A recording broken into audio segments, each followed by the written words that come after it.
Hey, since the beginning of quarantine, I felt compelled to share my story of how Jesus changed my life. It's like, let's say your leg is hurting, and you tell your friend, and then your friend's like, hey, this tea really helped me. And you take the tea and you drink it, and it helps you. Then another day comes,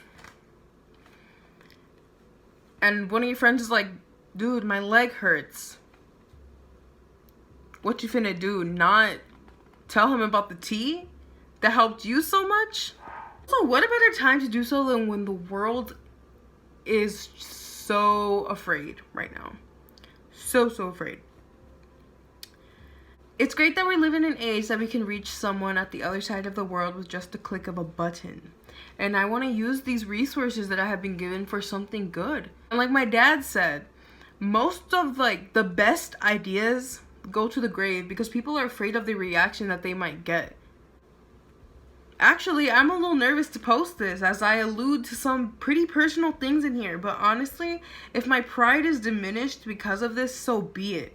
Because my life belongs to God. If me sharing my story leads to someone going to Jesus, it's worth it. Because that's what led me to Him. Someone sharing a story that might be a little embarrassing or personal. But look, it completely turned my life around.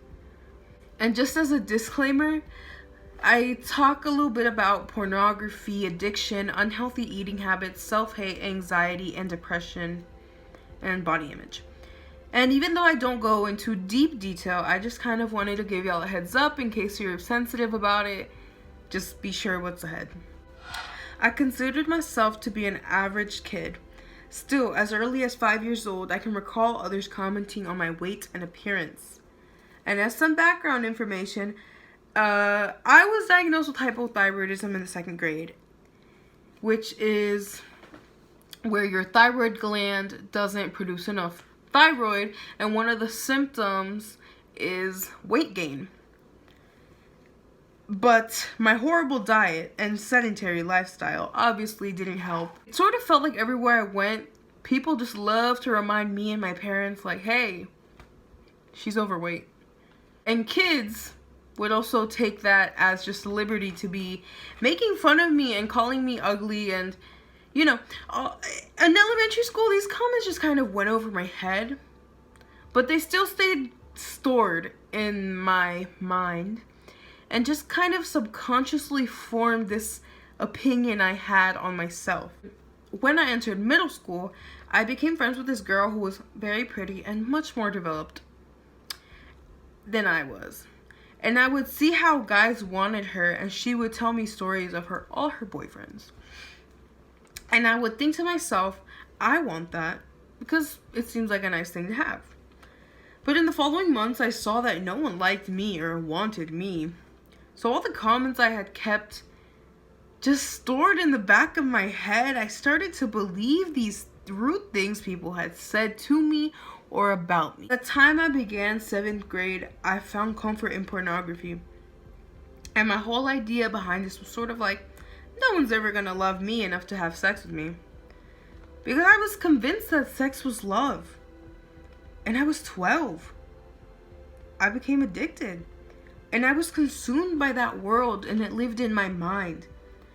During that time, I was exposed to lots of terrible things, resulting in me desiring to have someone have their way with me. Because I thought that was love. I thought about many things that was absolutely not okay.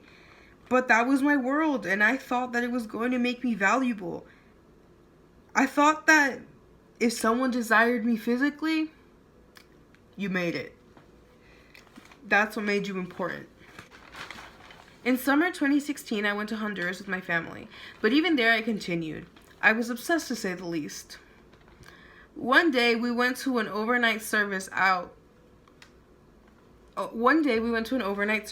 my relative's house.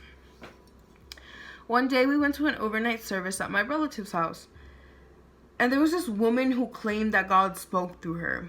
And as a person who grew up in church, I was kind of used to seeing these people. but I didn't really pay attention to them. During prayer, she started speaking to us and put her hand on me, and I fell to the ground. And I remember her saying something, "Stop doing what you're doing, it's hurting you." A bit vague, but I knew exactly what she was talking about. I kept doing it though. In the 8th grade, I began binging and purging because I didn't want to be who I was. Everything I ate, it all came back up. And I did this through this year, and it only fed the hole in my heart.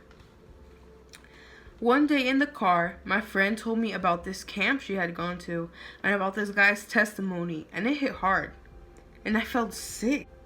When we got home, I told her about these problems that I had developed over the past 2 years, and she was very kind about it. But I wanted some help, and I told my parents, and my mom was very kind about it. I was relieved, but I still didn't stop. In June 2017, I attended a camp called Barefoot, and I was incredibly nervous as at the camp I had been to before I was bullied, and I was so worried that the first night I cried myself to sleep. I was so insecure and afraid that no one would want to be my friend. The next day, after morning service, we were given quiet time to meditate on what we had just learned, and I sat in a field feeling sick to my stomach, and I couldn't breathe. But I decided to ask God, if this is a safe place, take this feeling away from me. And after a few minutes, I grew discouraged.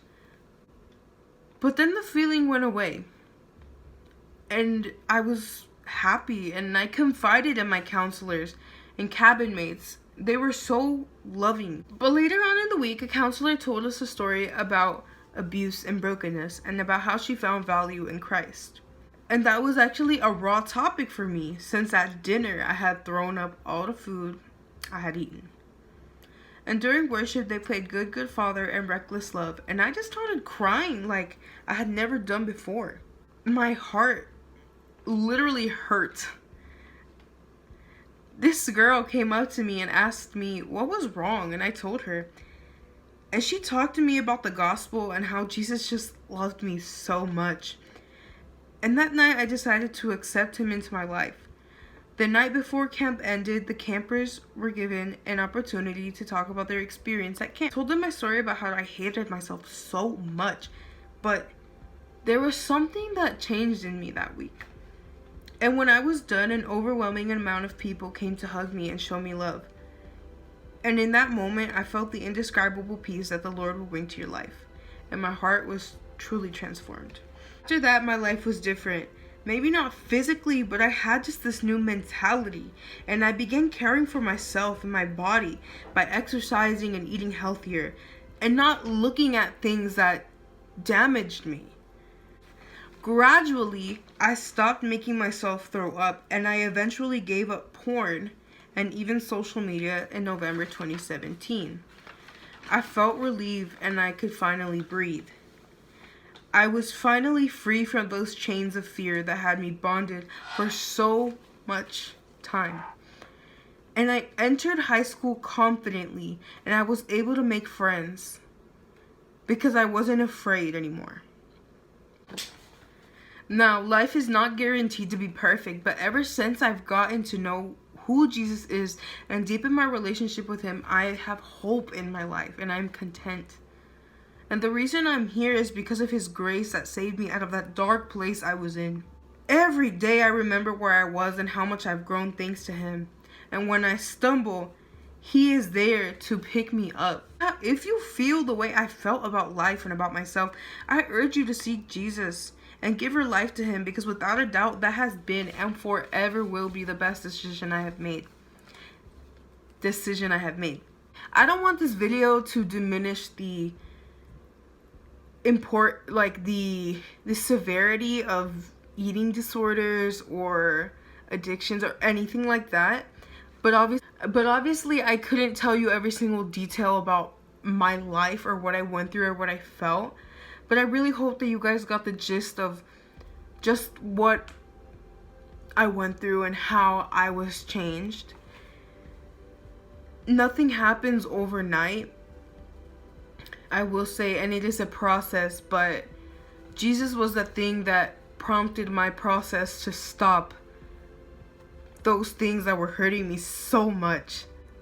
Now, if this story did touch you and you decided to take a decision in your faith, I've left some links in the description to resources that I feel could help you